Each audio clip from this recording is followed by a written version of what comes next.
कि तेरा इंतजार करेंगे हम चाहे जमाने लग जाए, या तो तू आ जाए या हम ही ठिकाने लग जाए। बीजेपी है जो सब चंगासी का कुर्ता पजामा पहन के घूमते रहते हैं कि जिंदगी यूं भी गुजारी जा रही है जैसे कोई जंग हारी जा रही है। जिस जगह पहले के जख्मों के निशान हैं, फिर वहीं पर चोट मारी जा रही है। आपको कुछ सुधारना नहीं है, आपको बस और बिगाड़ना है। जो इरादे 2014 में काफी बुलंद थे, पर 2024 के आते आते इनके नीतियों में कुछ थोड़े बहुत घमंड थे। धन्यवाद अध्यक्ष महोदय, आपने मुझे बोलने का मौका दिया।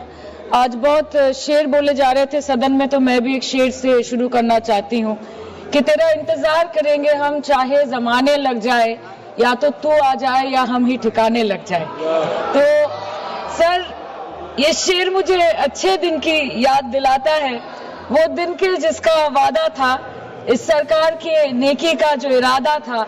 जो इरादे 2014 में काफी बुलंद थे, पर 2024 के आते आते इनके नीतियों में कुछ थोड़े बहुत घमंड थे।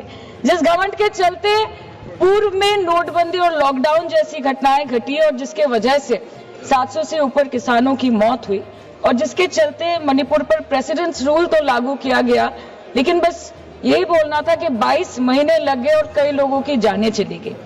सर, मैंने आगे भी ये चर्चा की थी कि if president's rule was the only solution, why was it not imposed months ago when people were dying?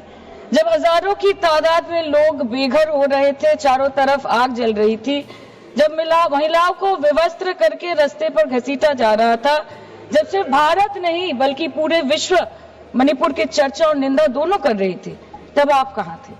Sir, this delay in imposing President's rule proves that the BJP leadership neither had the will nor the competence to handle the Manipur crisis, and the administration watched quietly as ethnic tensions spiraled out of control. Sir, मैं ज्यादा detail में नहीं जाऊंगी क्योंकि हमने चर्चा पहले भी की है, और आज लगभग 2:15 को हम मणिपुर पे आलोचना कर रहे हैं। इतना इंपॉर्टेंस अगर पहले दिया होता तो शायद इसकी नौबत ही नहीं आती। So this is what I think.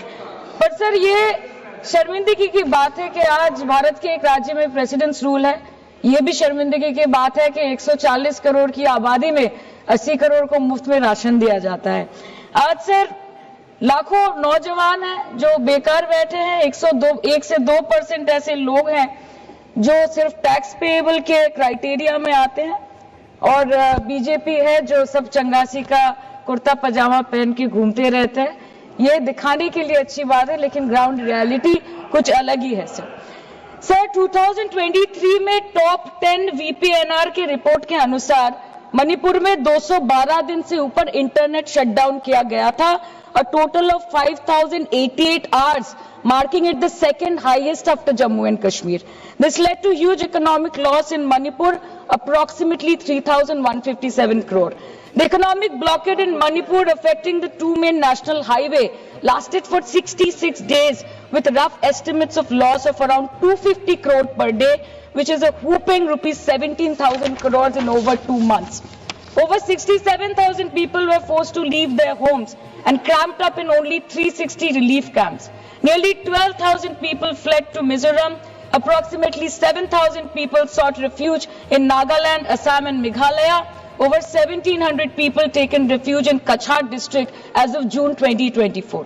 और ये सब तो सर रजिस्टर्ड ऑफिशियल फिगर्स है, न जाने अनरजिस्टर्ड ऑफिशियल और कितने बेघर लोग होंगे जो दूसरों के घर में रह रहे हैं, शायद दूसरे राज्य में रह रहे हैं, दूसरे देशों में रह रहे हैं।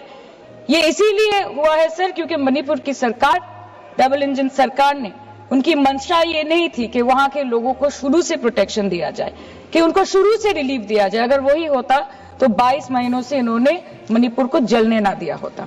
सर, मैं 2 मिनट में खत्म करूंगी।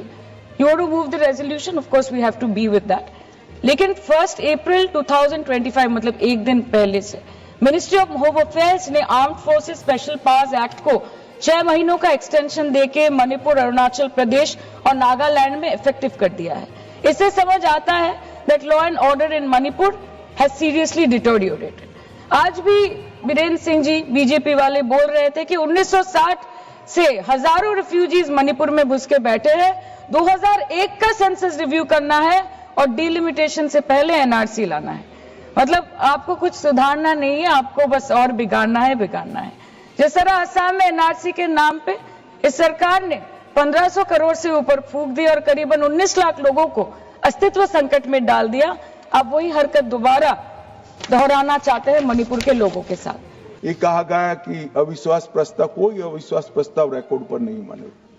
कांग्रेस पार्टी के लिए अविश्वास प्रस्ताव लाने के लिए इतने विधायक ही नहीं है कि वो अविश्वास प्रस्ताव लाए। ये हमारे मुख्यमंत्री ने इस्तीफा दिया, फिर राज्यपाल ने भाजपा के 37, एनपीपी के 6, एनपीएफ के 5, जेडीयू के 1 और कांग्रेस के 5 सदस्यों से चर्चा करी। जब बहुमत सदस्यों ने कहा कि हम सरकार बनाने की स्थिति में नहीं है, तब राष्ट्रपति शासन की कैबिनेट ने अनुशंसा की, जिसको राष्ट्रपति महोदय ने स्वीकारा। और जो सुप्रीम कोर्ट का जजमेंट है, इसके हिसाब से मैं 2 माह के अंदर इसका अनुमोदन लेने के लिए आया हूं। मेरा सदन के सभी सदस्यों से विनती है कि सरकार चाहती है कि जल्द से जल्द शांति हो, जल्द से जल्द पुनर्वसन हो और जो जख्म लगे हैं उस पर मरहम भी लगाया जाए।